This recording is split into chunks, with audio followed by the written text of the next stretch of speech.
Welcome back. Are you ready to start moving and shaking? We've given you so much information and it was so critical because that information that you just got is going to build the foundation for all of your future success in the program. And now we're ready to take some action, aren't we? We're going to take all of your wishes, I call them $1,000,000 wish, into reality, where we're going to build these into achievable outcomes, where we're going to build them into goals. So for this section, you are going to need the handout on the keys to an achievable outcome, and I'm going to go through this step by step. So do the work with me as I am explaining each of the questions, and it's going to be really incredible because what we want to do is we want to create achievable outcomes. So if you've got your sheet handy there, let us begin. The keys to an achievable outcome. Now, when we talk about outcomes, there's a very small yet powerful difference in a goal versus an outcome. An outcome is looking at the end state as if you've already achieved it and looking back towards now as if you're already in the future having done it. A goal is almost like looking from now out into the future without knowing how you're going to achieve it. So when we talk about achievable outcomes, really what we're getting at is this whole idea of planning from a different perspective. Now, in the field of NLP, there are several different models for goal setting. Many of you have probably heard of SMART goals. I'm going to introduce you to something a little bit later on, which I call Spicy Goals. That is a trademark program that we created to make sure that those of you that have gotten used to goal setting in a really bland and boring way start doing it a little bit differently. So when we're talking about well-formed outcomes, we're talking about something that significantly increases the likelihood of you achieving your goal because of the clarity, desirability, and appropriateness of the goal. So when we talk about setting goals, we're going to talk about three different distinctions between what I call outcome goals, which tend to be longer, performance goals, and process goals. Now for this, the first thing that I want you to do is I want you to pick an outcome, something that you would really love to achieve in the course of going through this program that's going to give you clarity on what you want, potentially what your team wants in your business. And it needs to be something, your outcome goal, if you look at it, is the why. Your performance goal is the what, and your process goal is the how. So it may be something like taking your company into the Fortune 500 or being the top performing salesperson this quarter in your organization, having your organization be in the top of its industry in the next year, or having top employee satisfaction. So pick the outcome, and the first thing that you're going to do, and this is the frame I want you thinking about this in, and it may seem counterintuitive, but you're going to see why in just a minute, is begin by asking yourself, how is it possible that I don't have it now? What's missing? What is it that needs to happen? Okay, so we're going to start at the beginning. Your goal is stated in the positive, the outcome. What specifically do you want? Now, like I said earlier, many people have a hard time with this question because they're so used to talking about what they don't want instead of what they do want. Well, I don't want to work so hard, or I don't want to have to make so many sales calls, or I don't want to be broke anymore. I don't just want to be having my head just above water. Okay, so what do you want specifically? The more specific you can get, the higher chance there is that you're going to achieve it. Now, if I say, okay, I want to make more money, well, great. I can give you a penny. Now you have more money. Is that really what you wanted? Chances are you probably wanted more than just a penny. So what specifically do you want? I want 5 new clients this quarter. I want to make an extra $50,000 in sales in the next month. I want to bring my company up to the $1 million mark in the next year. I want to bring my company up to the $2 million mark. I want to have 3 employees. I want to take 100 days off as free days during the year where I get to do what I want when I want. I want to take at least 3 family vacations per year. Okay, what specifically do you want? Now, number 2, this is where you're going to get real with yourself. Specify your present situation. Where are you now? You'll notice in brackets there the word is associated. That means you are looking through your own eyes, actually having the situation go on. Now, this is really key for you to distinguish between what's actually happening versus a belief. There's no money in the bank account is an actual something versus the belief that it's hard to make money, and no matter what I do, there's no money coming in. Can you appreciate the difference? So where are you now? There's $10 in the bank account. There's 10,000 in the bank account. Currently, I am taking 1 day off per week, and I'd love to be taking off 3. Currently, I'm working on Fridays. I'd love to have Fridays off so I can spend it with my kids. Where are you now? You're going to list everything, whether it's positive or negative, however you want to phrase it. Just get clear on where it is. Here's why this is so important, because down the road, we're going to ask you to calibrate. That means measure. We're going to take a look at where you are now from where you came from, and it's really important to have that baseline from where you're starting. Number 3, specify the outcome. What will you see, hear, or feel when you have it? Now, when we do the spicy goal setting and you're going to get a quantum goal setting MP3, I'm going to talk about what it means to insert it into your future. For now, all I want you to do is focus on what will you see, hear, or feel when you have it.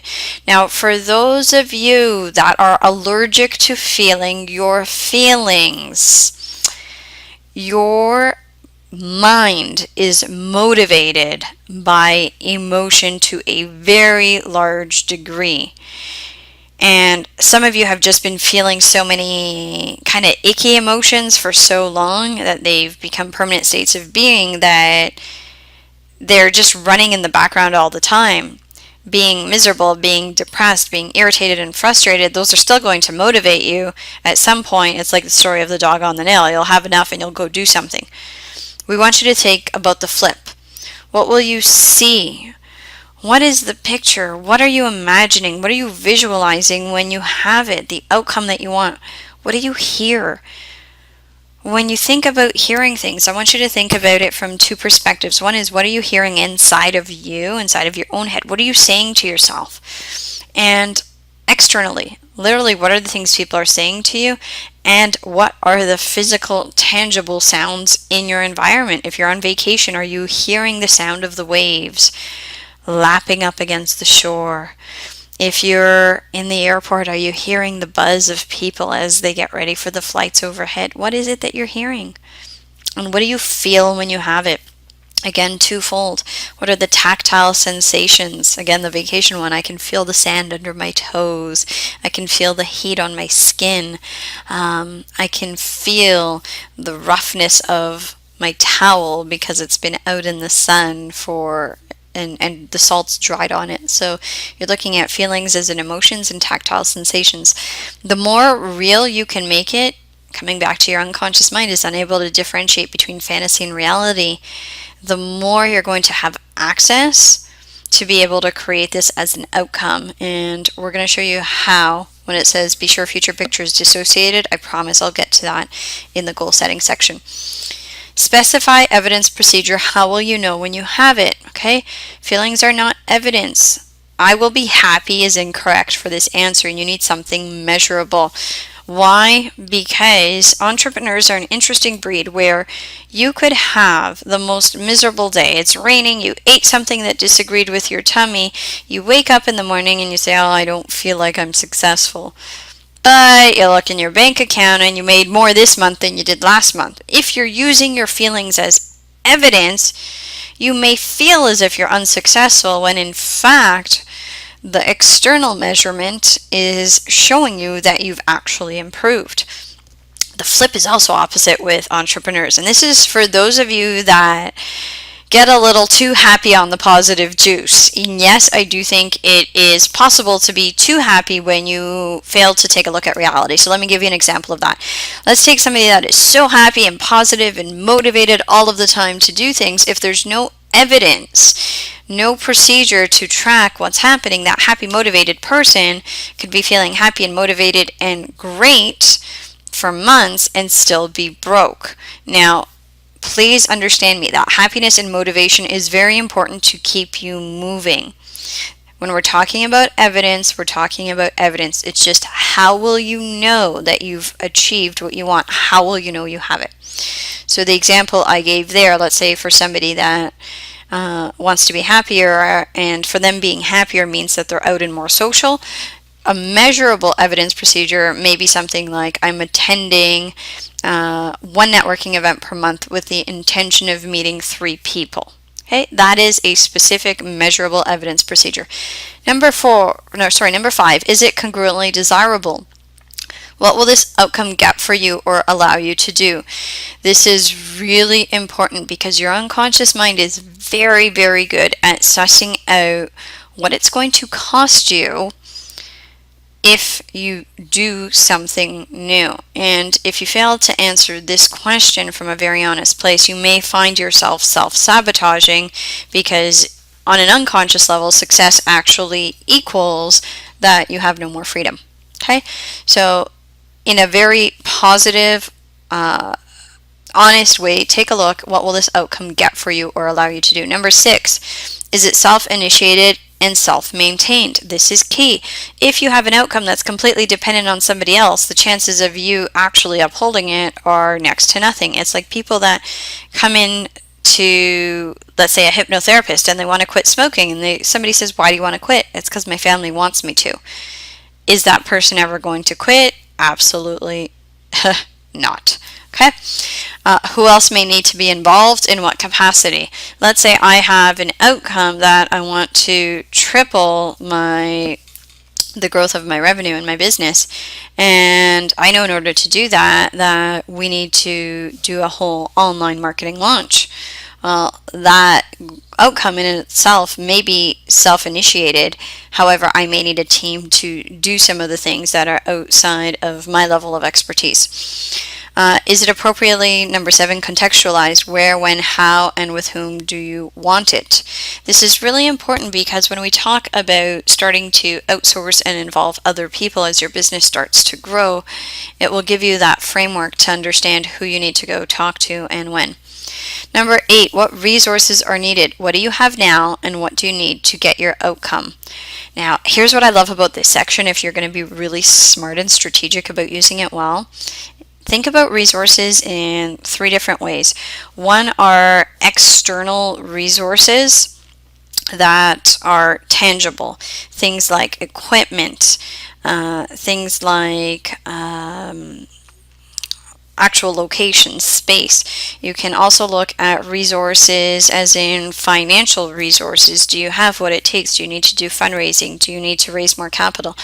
The other resources that I want you to consider are your internal resources. That means your own capabilities, your skill sets, your attitudes that you bring to the table. What do you have now, and what do you need to get your outcomes? Have you ever had or done this before? If the answer is no, do you know anybody who has? Because you can model, you can take a look at who's successful in your industry, and I love this one, can you act as if you have it?